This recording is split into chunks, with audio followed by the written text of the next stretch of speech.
পানি পড়ছে কিভাবে, উপচা পড়ছে দেখছেন একেবারে।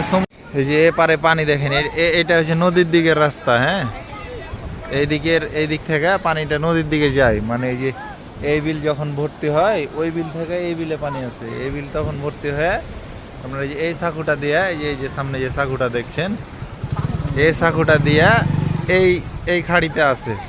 এই খাড়ি থেকে সরাসরি এইখান দিয়া এই সোজা দিয়ে চলে যায় নদীতে। তো হঠাৎ করে ধলের কারণে এমন অবস্থা হলো আপনার এই যে এই দিক তো অলরেডি ভর্তি। এই দিক ভর্তি হওয়ার ফলে আপনার এই যে এইদিকে পানি চলে আসছে, অলরেডি বিলে পানি ঢুকছে,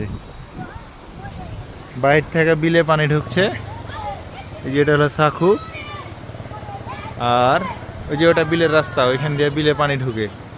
তবে ওইখান দিয়ে সুযোগ না পাওয়ার কারণে আপনার এই যে এখান দিয়ে পানি আসছে। এই যে পানি কিন্তু উপচে পড়ছে। হ্যাঁ, আর মাছ দেখেন কি অবস্থা। এই যে দেখেন ওইখানে জেলেরা থাকে, জেলেরা মাছ ধরে। ওই যে ওদের সামগ্রা আপনার কি পলাই না কি বলে, বৃত্তি। আর এই যে দেখেন অবস্থা, কি অবস্থা, পানি পড়ছে কিভাবে, উপচা পড়ছে দেখছেন একেবারে সমুদ্র সৈকত। মাসুদ ভাই হাই বলেন। একেবারে সমুদ্র সৈকত পুরাই।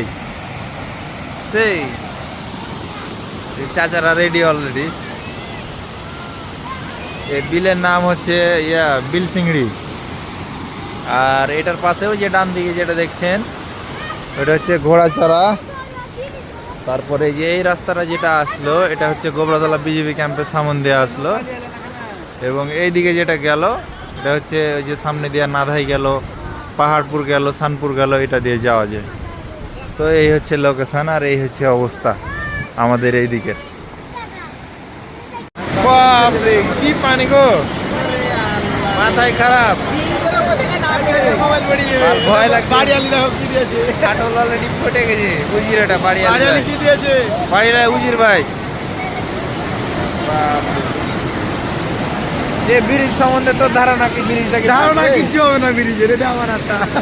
ওটাই, এই যে সব ভিডিও করছে, মানে খেপে গেছে আর কি অলরেডি।